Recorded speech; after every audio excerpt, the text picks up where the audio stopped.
For you guys who are super veterans of Princeton, you'll have been through this training many times before, but I don't think we've done it in a while. And if we have, maybe it was once. And so it's always a good refresher. Every time I teach it, I learn some stuff. What you'll see from the presentation I'm going to show you guys today is it's the one I've done for realtors.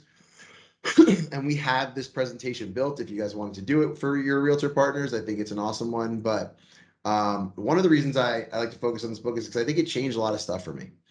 And I'll give you an example. You know, my background before coming to Princeton was in call centers. I was a call center loan officer, call center manager, built call centers, owned a call center.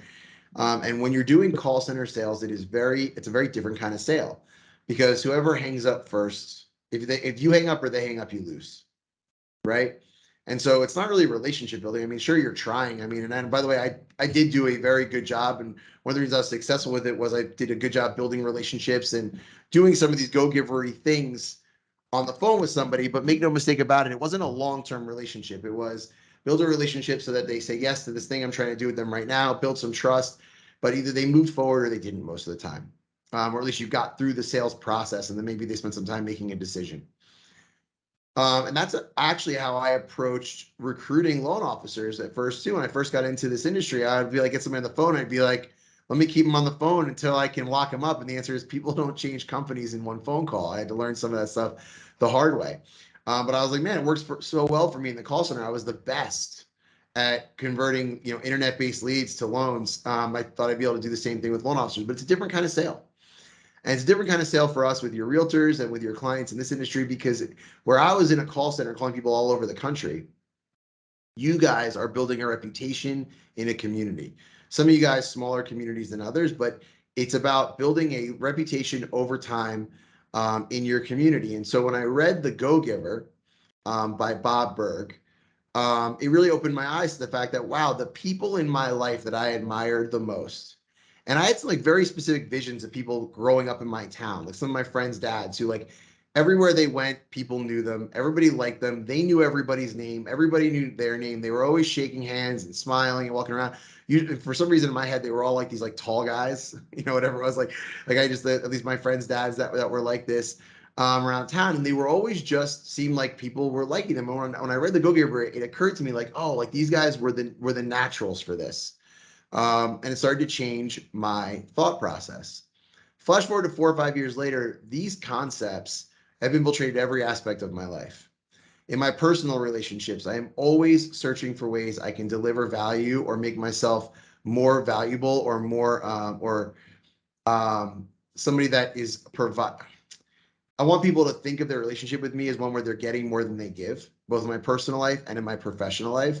I think for you guys who get to work with me here pretty regularly, I think that, you probably feel a lot of that in our interactions, or at least I hope that you do, because it's really important to me.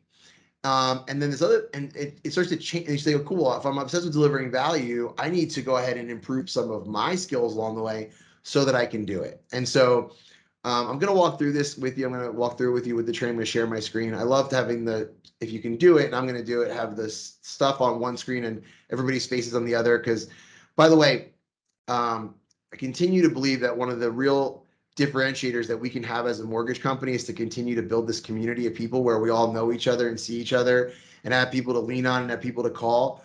I just saw this big study on employee engagement recently, and one of the big things was if you had a best friend at work, you were much more likely to say that you were really super engaged at your job. Well, I know all of us are kind of operating in silos, but I do know that there's some branch managers who probably never met each other in real life here, who lean on each other and call each other and would consider each other friends. And so as you look around this room, who are the people that you want to build those meaningful relationships with at work, people that you can lean on to build a community with? Let's continue to connect ourselves. And so that means coming to these things, putting your cameras on and doing that stuff. So I'm not doing it because I want to make sure you're paying attention or anything like that. It's totally about us just feeling like we're connected to something bigger than ourselves and not living out on our islands. And so that's why I put so much pressure on everybody for this in the power hours to put our cameras. That's why we have power hour, is so you don't have to feel alone while you're going through this stuff. So I hope that makes sense. And if you guys are interested in more about why I think that community stuff is so important as we go forward, you can certainly reach out. I'd be happy to talk to you about it. So Go-Giver, Bob Burg. There's a series of books by Bob Burg called The Go-Giver. It's actually one of the first things that I learned when I came to Princeton, the recruiter that initially introduced me to Rich was a big fan of these books, and he gave me a copy of it, and it really hit home with me. And for you guys who haven't read it, it's a very short read, 2.5 hour read. It's basically like one of those cheesy parable books, right? Like, I don't know if you ever like Who Moved My Cheese. It's kind of like that, where you learn the lessons from reading the story. But it's super powerful, and really, because it why I think this is so important is once you've mastered this, it takes all of the icky out of prospecting. Right? I think when you talk about, oh, I would never, you talk to somebody in college, I would never go into sales. It's like, why? It's just like, oh, there's so much icky in prospecting, right? Like that's really what it comes down to. It's like it makes me feel bad, or I don't want to pressure people to do something they don't want to do. This changes that entire narrative. I also don't want to get people to do things they don't want to do. But I also want to be able to prospect. And so the answer is, I always equate it to this. The guy delivering the publisher's clearinghouse check, when he knocks on the door, does not have any anxiety about what the reaction of the person on the other end of the door is. And the reason is because he's delivering a $10 million check, and that person's going to be super excited on the other side of the door. How can you deliver so much value in your interactions with people that them getting to spend time with you is like them getting a $10 million check? And I know that's the most extreme example, but maybe it's like it's getting a $100 check, right? You guys all opt to come to this training this morning, conceivably because you think you're going to get a lot of value for the 45 minutes you're giving me, right? I'm delivering that value. That's my obligation. How can you become the person in all of your interactions with people where you become so confident this person just spending time with me is a value add to them? So let's talk about it. Can you guys see this? So Bob Berg, by the way, we spent some time with him, a couple of years back. He was super impressed with the stuff that we were doing, that we were building, and he gave us this quote. The same thing with Jim Collins. We had to spend some time with Jim Collins. He was, sent us signed copies of all of his books and gave us some quotes to say about us. The professionals, people that we admire the most, who have gotten to see what we do, think what we're doing over here is pretty cool. So what's the purpose of prospecting, right? Let's talk about this at a car dealership, right? So how many of you guys have ever had a great experience buying a car? That's some, right? Stands out, right? By the way, because most of the time it's a pretty miserable experience. I'm actually trying to buy a car right now, and I can't even get them to help me. Like I'm looking for something pretty specific, and they're like, yeah, go call a different dealership. I'm not joking. They send that to me over text message. You should probably just call somebody else. It's like, wow, what an amazing experience. But here's the thing, when you go to the car dealership, even if you go to a dealership and you already know which car you're going to buy, how long are you usually at the dealership? Few hours. Yeah, a few hours. It's ridiculous. I'm like, I want that one. Give me the paperwork and let me get out of here. It should take 15 minutes. It takes 3 hours. But the reason for that is because the longer they keep you there, the more invested in that process you are, and the less likely you are to walk out when you get to the finance guy. Because you don't want to go spend 3 hours somewhere else, right? They're not giving value. The value perceived is the amount of time you've spent there. And so they make that process take longer on purpose, right? You are less likely to go walk out at the end if you don't like something over $10 because you don't want to have to go through that process again. When we're prospecting here, we want to detach ourselves from the outcome. We want to be able to provide value all the time. The truth is that no one wants to be sold, but people do really like to buy. People work with real estate agents. This is a presentation I made for realtors that they know, like, trust, and are in flow with. The outcome should be to have the other person out in the world who knows you, likes you, and trusts you. So when we do this prospecting thing, it's not a win-loss proposition like in the call center or at the car dealership, right? It's hey, at the end of this conversation, I want this person to go, now I know Mark and I like him. Hard to build trust on that initial 3 to 5 minute phone call, but maybe you can. I think one of the best ways you can build trust is to be posting on social media all the time, be connected with that person. Because by the way, if your whole life is on social media, people will feel like they can trust you because they feel like they know you, right? But I want to have somebody in a prospecting call. I want them to know me and I want them to like me. I want to set the building blocks for trust through my 13 by 30s or through my social media. And then I want to continue to be in flow with this person.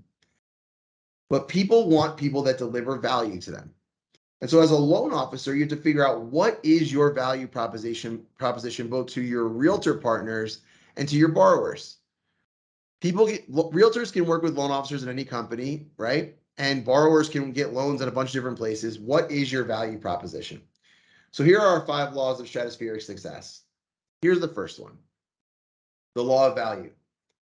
Your true worth is determined by how much more you give in value than you take in payment. Okay?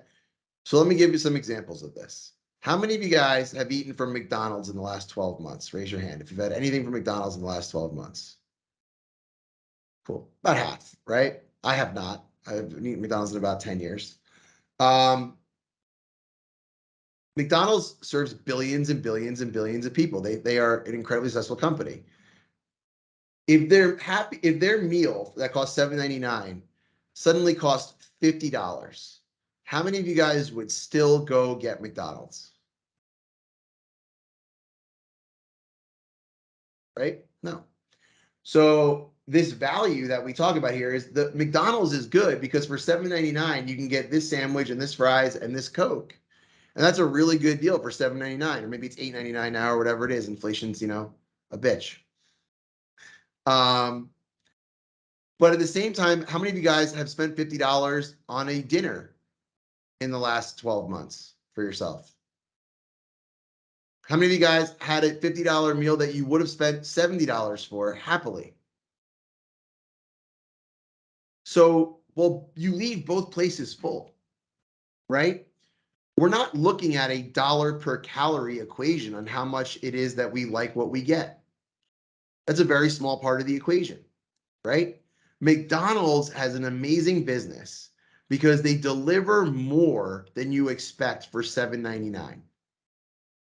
And Ruth's Chris has a really good business because theoretically they deliver more than you would expect for a $40 steak, or from their $12 sides, or from the service they provide while you're there.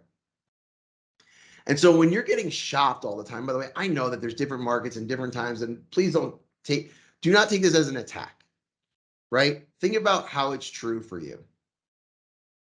How often are you always going for something that's the cheapest? Well, statistically speaking, only 5% of people are obsessed with getting something at the absolute best price. And actually, somewhere between 10 and 15% of people actually look for higher priced items because they assume that something's more expensive, it's better. And then about 80% of people in the middle are looking for some combination of those two things.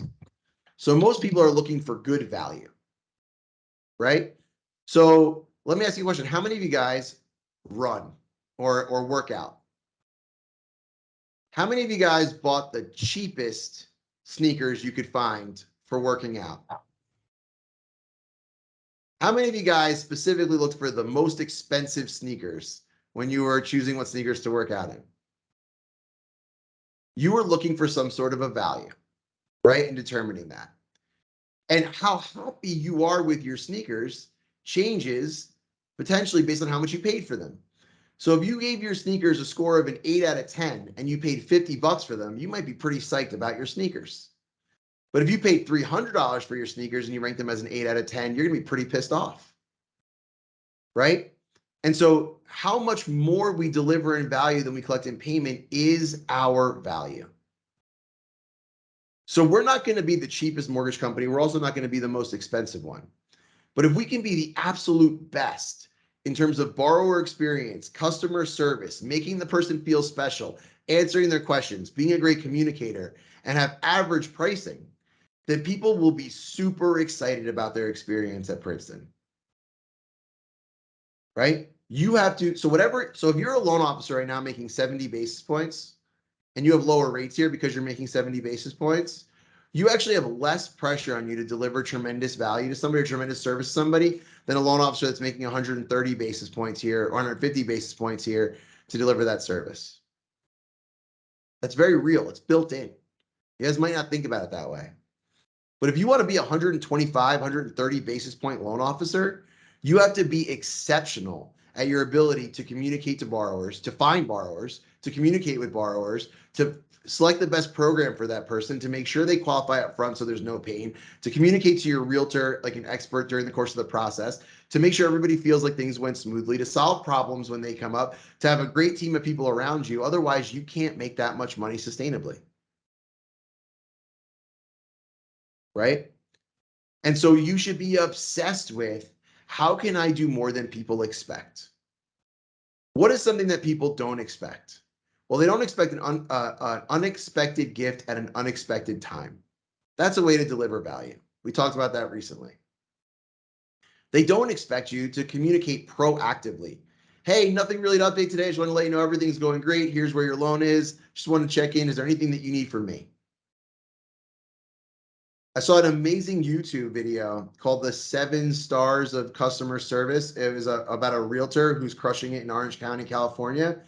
And he was like, when he goes to he has all these things that go out automatically during the process when he's the realtor in a deal, including like he sends moving boxes with moving tape to the house of the person who's buying the house with him halfway through the process.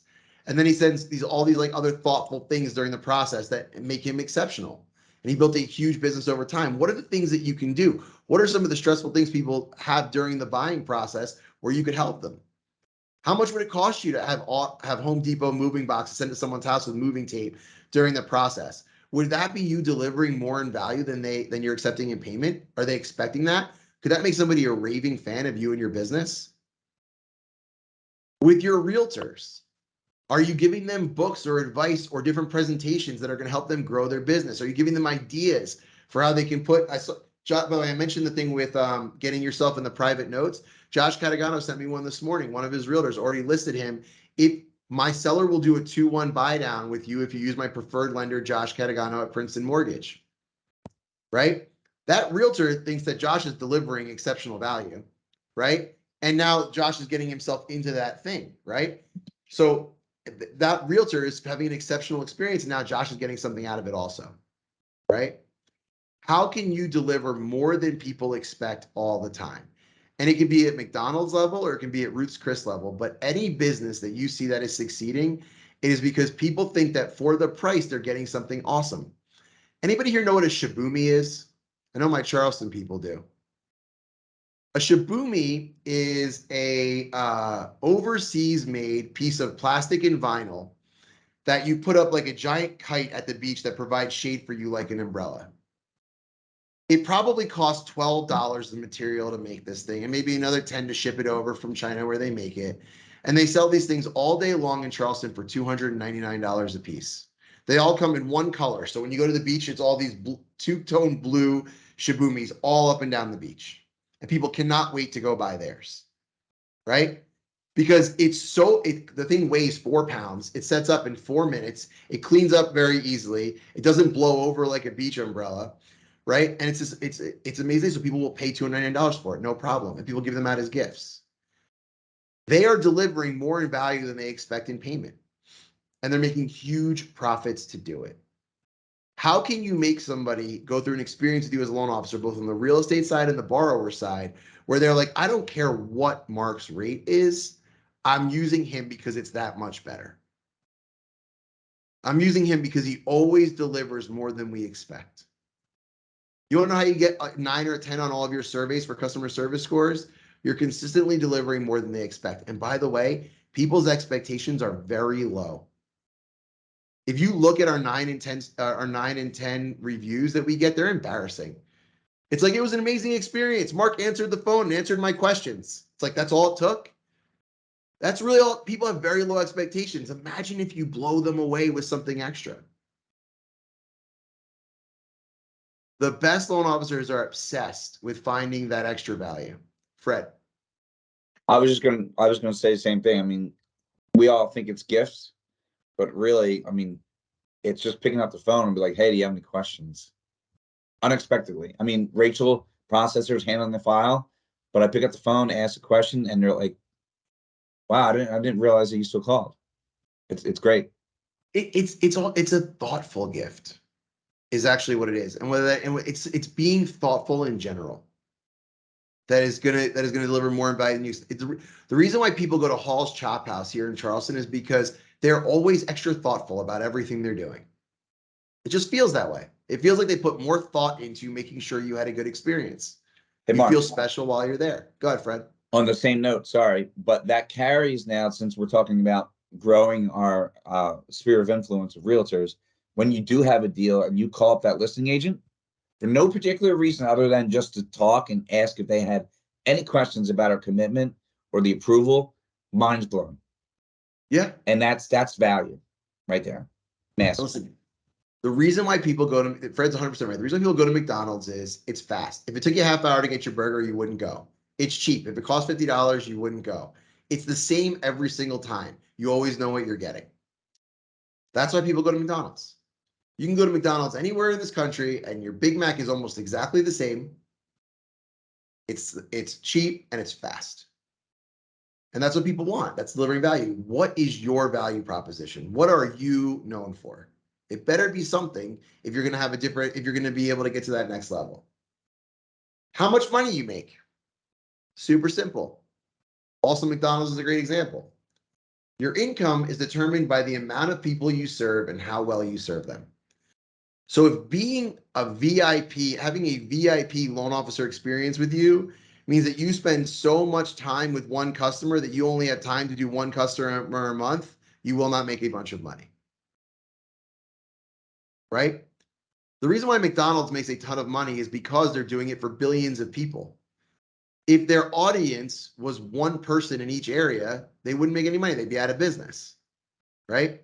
So the amount of awesomeness in your customer service experience or the value that you provide for the amount of money you take needs to be in line with the amount of people you serve. One of my favorite examples of this is LeBron James. Does LeBron James make a lot of money from each fan? I'm a fan of LeBron James. Does LeBron make money for me? I watch the games. People pay to advertise on those games. That money goes into the minimums and maximum salary cap that the NBA has to spend on its players. And then that determines the maximum compensation for a player in the league that LeBron gets. But he's getting a tiny, tiny bit from me. But LeBron serves 100 million people who watch his games. And so he only has to make $1 from each one of those people every year in terms of them watching the games in order to make that work. He's serving a huge amount of people. He's selling out arenas, 40,000 seat arenas, 82 nights a year. He's serving a ton of people, right? Now, conversely, if you're Ferrari and you have huge profit margins because you deliver a ridiculously awesome product, you may only have to sell 4,000 cars a year to make the same amount of profit as a company that is to sell 40,000 or 400,000 cars a year if they're doing it at low profit margins in the McDonald's sense. Okay? But you need to know what your brand is. Because if you're delivering a McDonald's quality product and you're trying to make Ruth's Chris profit margins per customer, that's not going to work. And so the mortgage industry, part of this is kind of built in for us. But I'll say this to you too. You know, Fred sent me the numbers for a loan officer that's doing 50 or 60 transactions a month purchase side right now. The amount of money he has to make from each deal on that is less. So he can build a team of people to do that work, right? Understanding the value that you're bringing and the amount of people that you want to bring it to is important to knowing what you want your business to look like as a loan officer, branch manager, whatever it is that you're trying to build. So your law of value, right, is how much you deliver more than you accept in payment, right? Some lawyers can charge $300 an hour. Some lawyers can charge $1,000 an hour. The difference is how good a lawyer are they? And by the way, do people feel like they got a deal even when they went with $1,000 an hour lawyer?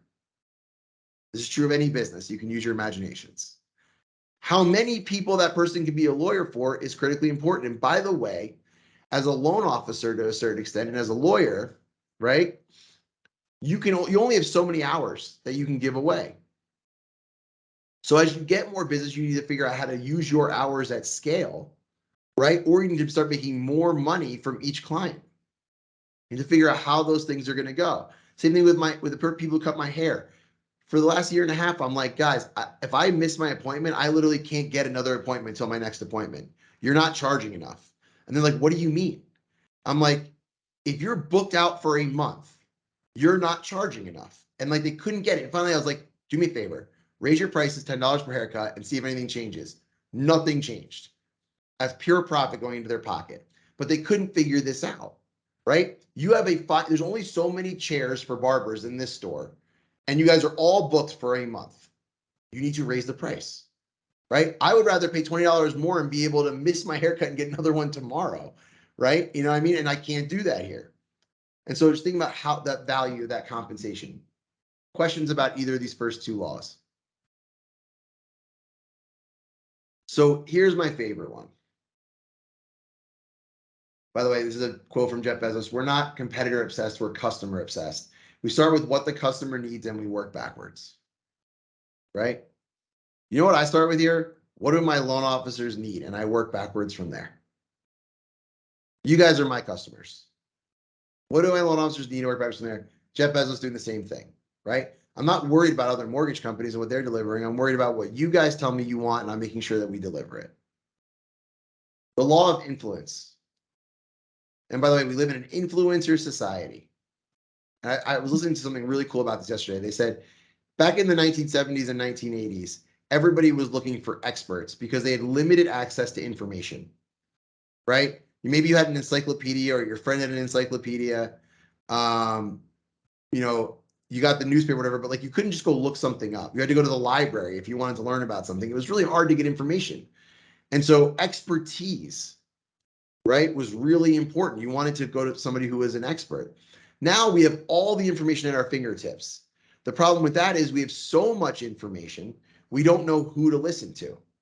And so what we're constantly determining is who or what voices should we be listening to and which ones should we filter out and ignoring. And we are really bad at this as people. This is a relatively new problem in human evolution. And so we are constantly now looking for people that we can trust, right? Your influence is determined by how abundantly you place other people's interests first. This is more important in 2022 than it has ever been. If you guys felt like every time you came to training, I was doing it because I wanted to make more money specifically by getting you guys to do more loans for me, and it was self-serving for me and the company, you would be less interested in what I was doing in training. I have to very intrinsically be focused on how I can help you get to your goals to keep getting you to show up and have influence over you. It's the same thing with you in every interaction you have with every realtor. I shot a video yesterday with a realtor that I'm going to be posting, same realtor I posted the 2-1 buy down video with. And I said, how often do you get phone calls from loan officers you don't know? She said, maybe 3 times a year. So by the way, whatever stories you're telling yourself about, like these realtors are getting 1 million phone calls, this woman is a top realtor here in Charleston. She is all over social media. Everybody knows her. She gets 3 phone calls a year from loan officers she doesn't know. I said, are they trying to build a relationship with you? She said, no, they're immediately asking me. They usually lead with, send me your shittiest deal so I can show you what I can do. Right? So they're immediately asking for something, or can we get coffee? There's no attempt to get to know her, build a relationship, or anything else, right? The person on that phone call is immediately putting their interest above hers. What does that do? It pushes people away. She's like, then I asked her, I said, I've known you to work with 3 different loan officers since I met you. How did those people approach you? This was what blew my mind. She said, all 3 of them, I reached out to them. I said, what do you mean? She said, I saw what they were doing either for my friends or on social media, and I was interested in learning more about them, and I reached out to them. That's where we're at right now with information and influence. The 3 loan officers that she's worked with were influencers because they were creating an environment where it appeared that they were putting realtors' interests above their own, and she was attracted to them and drawn in. That doesn't mean we shouldn't be reaching out, right? We just shouldn't be reaching out the way that everybody else is reaching out, which is asking for something. If your prospecting feels icky, it's because you're not genuinely putting the other person's interest before your own. Talked to a loan officer yesterday. He goes, I have no idea if Princeton's the right place for me. I go, I have no idea either. That seemed to really relax him when I was talking to him. I was like, I'm not going to try to convince you to come here just because you have production. I'm only going to try to convince you to come here if I think it's the best thing for you once I get to know you. I'm not interested in changing companies sucks, right? It's only worth it if we're the right place for you, right? I'm always trying to put their interest above mine. Always. Right? And by the way, here's how I've been able to do that. And it's not like an act for me. At first, maybe it kind of was like, I'm going to do this way. But it very quickly became something that was super genuine to me, because the answer is I truly believe that if I do this, I'll make all the money I ever need. And I'll enjoy my life much better. I don't think about it, what's in it for me when I'm helping a realtor here in Charleston with their business. I don't think about, I do a bunch of coaching for friends and people I know outside of the mortgage industry. There's nothing in it for me other than helping those people get to where they want to go. I know that if I continue to help as many people as I can, and I'm putting their interests above my own, that when I need something, what I need will find me. And so if you think back to the people that seem to, these people in your life who always have enough business and they seem to be kind of walking on a cloud, right? Everything's just kind of fine. They're magnets for opportunity. They're magnets for business. It's because they're walking through life thinking about, how can I provide more value than I collect in payment? How can I do that for as many people as possible? And how abundantly can I put other people's interests above my own so that they trust me?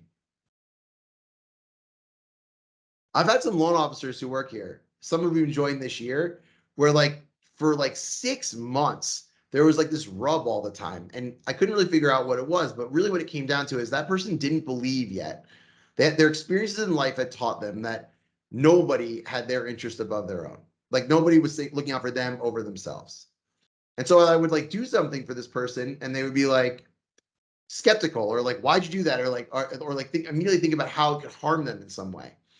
And I'm like, I'd be like, whoa, we gotta build some trust here. Everything I'm doing is for you, right? But it takes a long time to build that trust if someone's used to relationships that aren't like that. Once someone trusts you, your influence over them is tremendous, right? It takes a long time to build trust. It takes one day to ruin it. It takes a long time to build trust. And so you want to be going out of your way all the time to let everybody know that even when there's nothing in it for you, you're there to help them. How do you do that? Okay. Again, I'll send you out that YouTube video I talked about, that 7-star service. I think it was really good. He saw a client of his who was like, hey, is anybody around to help me move this couch? Okay. And it was a past client.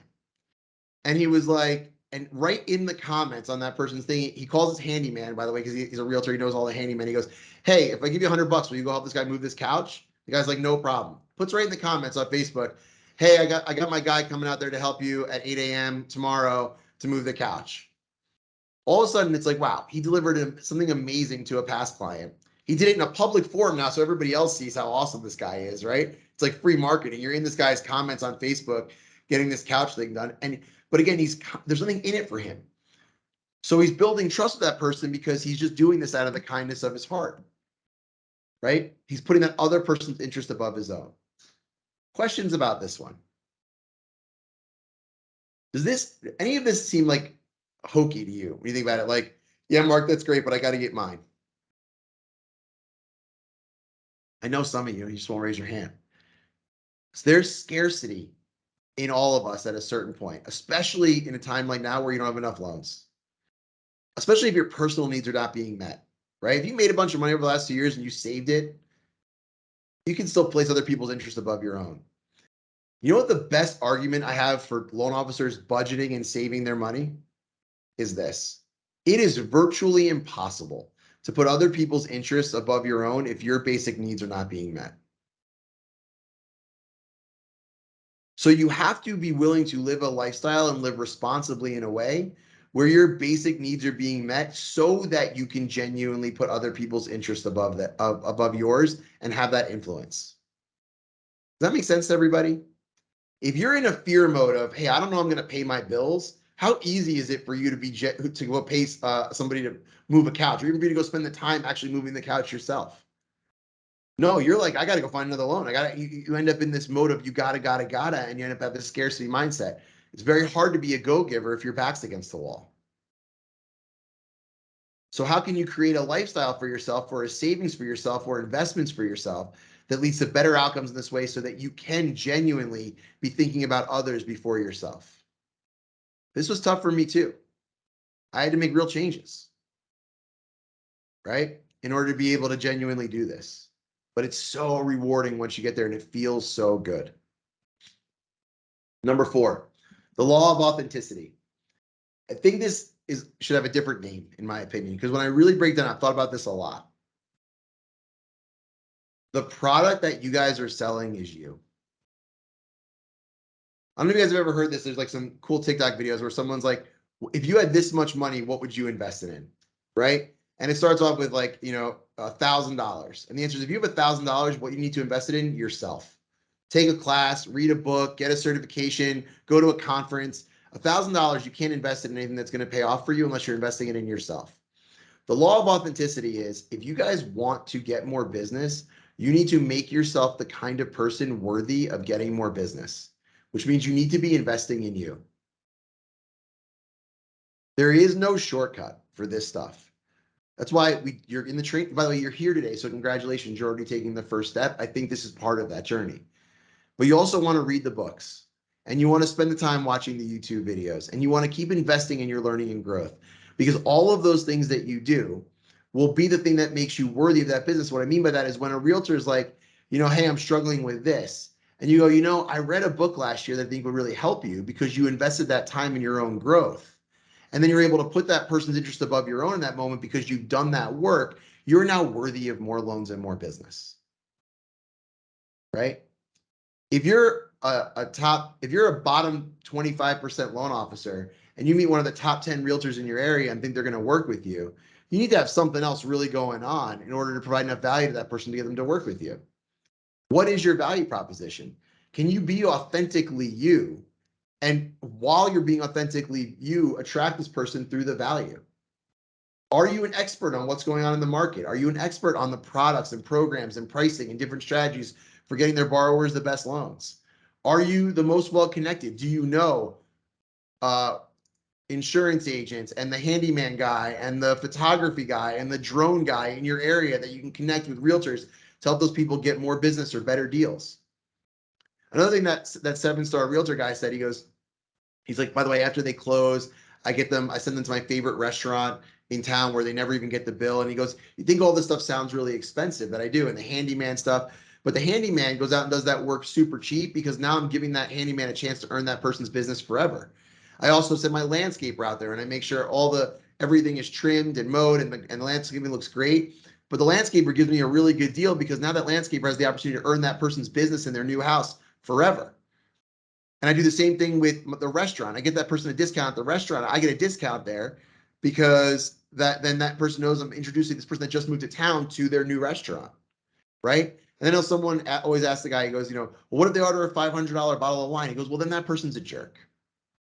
And so I'm not worried. I'm not going to let that get in the way of me being a go-giver, right? So authentically, you need to be the person. You need to have all those relationships, do all that work to be authentic and to continue to deliver value. You cannot fake it. You need to become the person worthy of working with that top 10 realtor and putting that work in. It takes time. That's okay. It's part of the journey. The last law of the go-giver, the law of receptivity. It's wonderful to deliver more in value than you accept in payment. And it's wonderful to do that for lots of people.